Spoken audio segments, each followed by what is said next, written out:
Enclosed herewith, I hand you part 4. Now, this part will show you why what you think or do or feel is an indication of what you are. Thought is energy, and energy is power, and it is because all the religions, sciences, and philosophies with which the world has heretofore been familiar have been based upon the manifestation of this energy instead of the energy itself, that the world has been limited to effects while causes have been ignored or misunderstood. For this reason, we have God and the devil in religion, positive and negative in science, and good and bad in philosophy. The master key reverses the process. It is interested only in cause, and the letters received from students tell a marvelous story. They indicate conclusively that students are finding the cause, whereby they may secure for themselves health, harmony, abundance, and whatever else may be necessary for their welfare and happiness. Life is expressive, and it is our business to express ourselves harmoniously and constructively. Sorrow, misery, unhappiness, disease, and poverty are not necessities, and we are constantly eliminating them. But this process of eliminating consists in rising above and beyond limitation of any kind. He who has strengthened and purified his thought need not concern himself about microbes, and he who has come into an understanding of the law of abundance will go at once to the source of supply. It is thus that fate, fortune, and destiny will be controlled as readily as a captain controls his ship or an engineer his train. And now part 4. The I of you is not the physical body, that is simply an instrument which the I uses to carry out its purposes. The I cannot be the mind, for the mind is simply another instrument which the I uses with which to think, reason, and plan. The I must be something which controls and directs both the body and the mind, something which determines what they shall do and how they shall act. When you come into a realization of the true nature of this I, you will enjoy a sense of power which you have never before known. Your personality is made up of countless individual characteristics, peculiarities, habits, and traits of character. These are the results of your former method of thinking, but they have nothing to do with the real I. When you say, I think, the I tells the mind what it shall think. When you say, I go, the I tells the physical body where it shall go. The real nature of this I is spiritual, and it is the source of the real power which comes to men and women when they come into a realization of their own true nature. The greatest and most marvelous power which this I has been given is the power to think, but few people know how to think constructively or correctly. Consequently, they achieve only indifferent results. Most people allow their thoughts to dwell on selfish purposes, the inevitable result of an infantile mind. When a mind becomes mature, it understands that the germ of defeat is in every selfish thought. The trained mind knows that every transaction must benefit every person who is in any way connected with the transaction, and any attempt to profit by the weakness, ignorance, or necessity of another will inevitably operate to his disadvantage. Now, this is because the individual is a part of the universal. A part cannot antagonize any other part, but on the contrary, the welfare of each part depends upon a recognition of the interest of the whole. Those who recognize this principle have a great advantage in the affairs of life. They do not wear themselves out. They can eliminate vagrant thoughts with facility. They can readily concentrate to the highest possible degree on any subject. They do not waste time or money upon objects which can be of no possible benefit to them. Now, if you cannot do these things, it's because you have thus far not made the necessary effort. Now is the time to make the effort. The result will be exactly in proportion to the effort expended. One of the strongest affirmations which you can use for this purpose of strengthening the will and realizing your power to accomplish is, quote, I can be what I will to be, end quote. Every time you repeat it, realize who and what this I is. Try to come into a thorough understanding of the true nature of the I.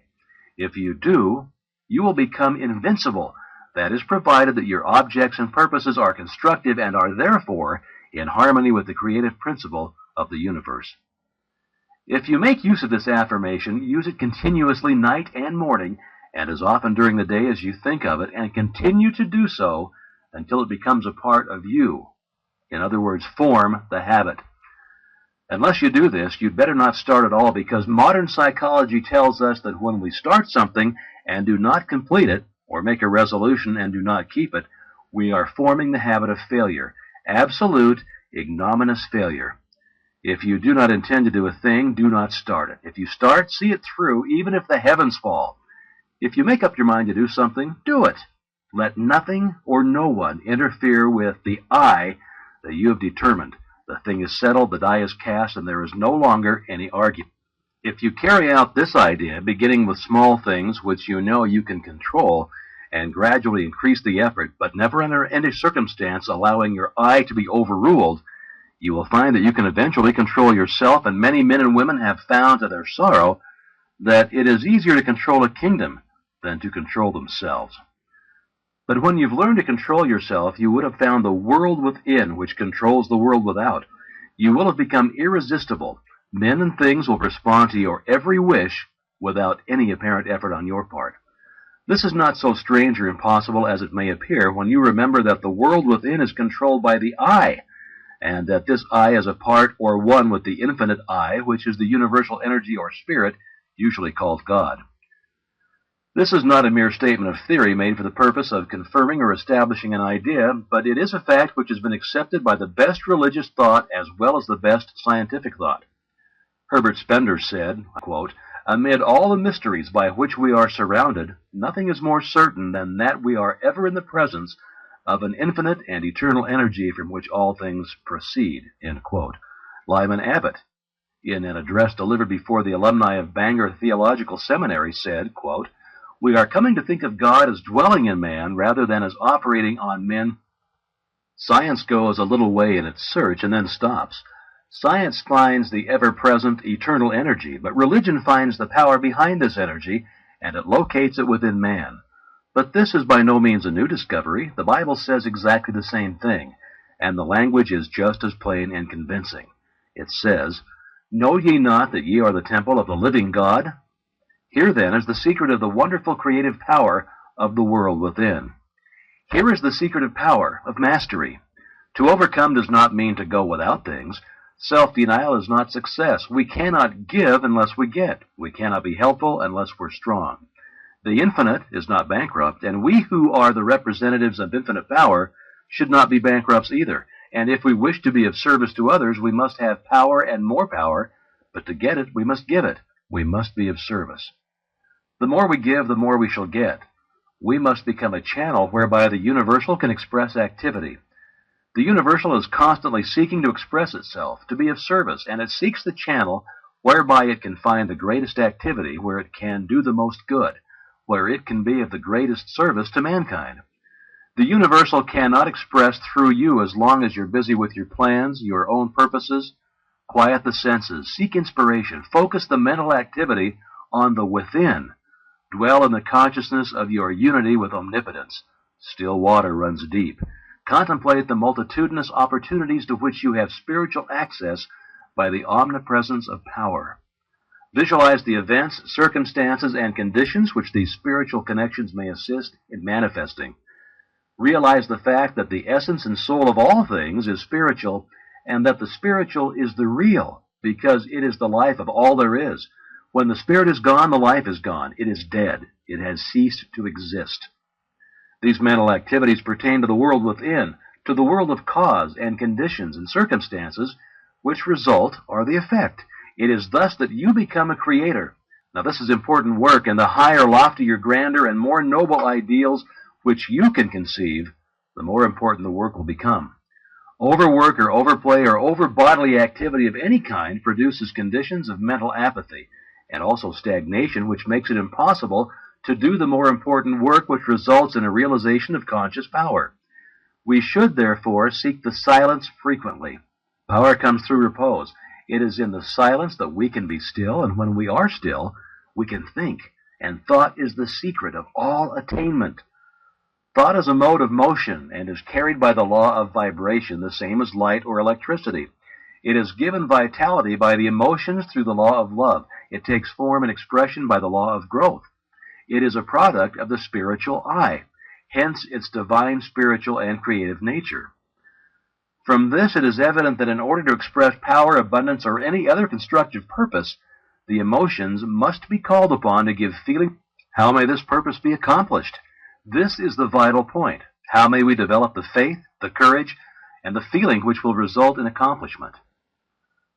The reply is by exercise. Mental strength is secured in exactly the same way that physical strength is secured, by exercise. We think something, perhaps with difficulty the first time. We think the same thing again, and it becomes easier this time. We think it again and again. It then becomes a mental habit. We continue to think the same thing. Finally, it becomes automatic. We can no longer help thinking this thing that we are now positive of what we think. There is no longer any doubt about it. We are sure that we know. Last week I asked you to relax, to let go physically. This week I'm going to ask you to let go mentally. If you practice the exercise given you last week, 15 or 20 minutes a day, in accordance with the instructions, you can no doubt relax physically, and anyone who cannot consciously do this quickly and completely is not a master of himself. He has not obtained freedom. He is still a slave to conditions. But I shall assume that you've mastered the exercise and are ready to take the next step, which is mental freedom. Now this week, after taking your usual position, remove all tension by completely relaxing, then mentally let go of all adverse conditions like hatred, anger, worry, jealousy, envy, sorrow, trouble, or disappointment of any kind. You might say that you cannot let go of these things, but you can. You can do so by mentally determining to do so, by voluntary intention and persistence. The reason that some cannot do this is because they allow themselves to be controlled by the emotions instead of by their intellect. But those who will be guided by the intellect will gain the victory. You will not succeed the first time you try, but practice makes perfect. In this, as in everything else, you must succeed in dismissing, eliminating, and completely destroying these negative and destructive thoughts, because they are the seed which is constantly germinating into discordant conditions of every conceivable kind and description. There is nothing truer than that the quality of thought which we entertain correlates certain externals in the outside world. This is the law from which there is no escape, and it is the law, this correlative of the thought with its object, that from time immemorial has led the people to believe in special providence.